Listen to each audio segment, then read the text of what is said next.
Sir, मैं readjustment of representation of schedule tribe ST in assembly constituency of state of Goa bill 2024 के समर्थन में बोलने के लिए खड़ा हूं।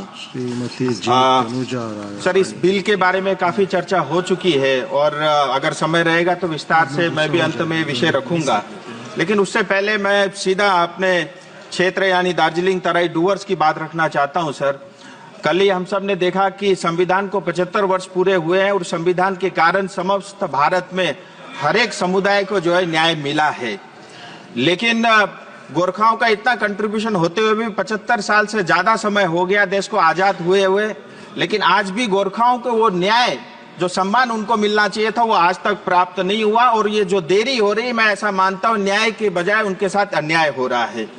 मैं थोड़ा हिस्ट्री में जाना चाहूंगा। सर, ब्रिटिश काल के अंदर में भी जो दार्जिलिंग तराई डूवर्स का क्षेत्र होता था वो अलग अलग एडमिनिस्ट्रेटिव रिजिम के तहत होता था।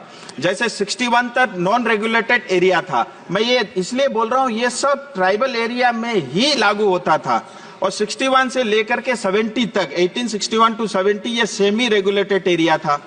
फिर 1870 से 74 तक नॉन रेगुलेटेड एरिया हुआ। फिर 1874 से 1990 तक शेड्यूल डिस्ट्रिक्ट हुआ। फिर 1990 से 1935 तक ये बैकवर्ड ट्रैक रहा और 1935 से लेके 47 तक ये पार्शली एक्सक्लूडेड एरिया रहा। इस तरह से अलग अलग एडमिनिस्ट्रेटिव सेटअप के अंतर्गत दार्जिलिंग तराई डूवर्स का क्षेत्र रहा। ये सारे स्टेटस ट्राइबल जहां बसते थे उन्हीं को मिलता था। फिर उसके बाद आप देखिए सर, 1931 और 1941 के सेंसस में भी Gorkha as a hill tribe जो है जाने जाते थे, लेकिन आजादी के बाद एक जोब एरिया एक्ट के अंतर्गत 1954 को दार्जिलिंग तराई डूवर्स को जो है वो पश्चिम बंगाल के साथ उसको जोड़ा गया। और उसके बाद धीरे धीरे जैसे अलग अलग 18 सब ट्राइब होते थे, उसमें से जो है 7 अलग अलग सब ट्राइब जिसमें शेरपा, भूटिया, लेपचा, धुपका, योल्मो, तामांग और लिंबू को एसटी का दर्जा प्राप्त हुआ। लेकिन आज भी 11 उपजातियां गुरुंग, भुजेल, मगर, नेवार, जोगी, खास, राई, सुनवार, थामी, याखा, धीमाल अभी भी छूटे हुए हैं। और फिर मैं एक बात आपको कहना चाहूंगा सर, यहाँ हमारे यहाँ डेमोग्राफी बहुत तेजी से चेंज हो रहा है। इलीगल जो है बांग्लादेशी आते हैं, रोहिंग्या आने के कारण हमारा जंगल, हमारा पहाड़ और हमारी संस्कृति और यहाँ तक कि हमारी वेशभूषाओं के ऊपर में भी इसका असर पड़ा है और इसके कारण जो है अनेक कुरीतियां जो है समाज के अंदर में देखी जा रही है। आरजीआई ने भी 2-3 टिप्पणी की उनके पत्राचार में। मैं आपके माध्यम से आरजीआई और सरकार से भी पूछना चाहता हूं। आरजीआई कई बार ये कहता है कि नेपाल और भारत का इंडो नेपाल फ्रेंडशिप ट्रीटी है जिसके अंतर्गत रेसिप्रोकल है, यहाँ भी आ सकते हैं, वहां भी जा सकते हैं। मेरा आरजीआई से सीधा सवाल है, 2 देशों की ये आपस में संबंध है, फ्रेंडशिप है, लेकिन उसका खामियाजा हमारी जनता क्यों भुगते, ये सरकार को देखना चाहिए। दूसरा, कई बार उनकी ये भी टिप्पणी रहती है कि अगर आपको एसटी का दर्जा दे देंगे गोरखाओं को तो इन्फ्लक्स हो जाएगा। मैं पूछना चाहता हूं सरकार से भी, आरजीआई से भी, जैसे आपने 2001 में लिंबू तामांग को जो है एसटी का दर्जा दिया अटल जी के समय में, 2001 से लेकर के 2024 तक आप जरा आंकड़ा बता दीजिए कि कितना इन्फ्लक्स नेपाल से भारत की ओर हुआ है। हमारी ये मांग संवैधानिक मांग है, बॉर्डर को ठीक करना ये बीएसएफ और सरकार का काम है। मैं चाहता हूं इसमें और देरी न हो।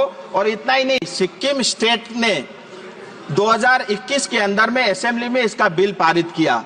2014 में पश्चिम बंगाल सरकार ने भी इसको इंक्लूड करने के लिए जो है एक प्रस्ताव पारित करके भारत सरकार को भेजा है। मोदी जी के नेतृत्व में 3 अलग अलग कमिटियां इसके अंदर इसको एसटी का दर्जा देने के लिए गठित हुई है और उसमें भी जो उनकी टिप्पणियां हैं वो भी इस चीज को सपोर्ट करती है। मैं चाहता हूं इसके अंदर में और अधिक देरी नहीं हो और जो अधिकार गोरखाओं का है, जो हर साल हर दिन देश के लिए मरता है, जिसके कारण हमारा बॉर्डर सेफ है, जिसके कारण नॉर्थ ईस्ट का बहुत बड़ा इलाका सेफ है, मैं चाहता हूं उनके साथ अन्याय नहीं हो, उनका कंट्रीब्यूशन को देखते हुए।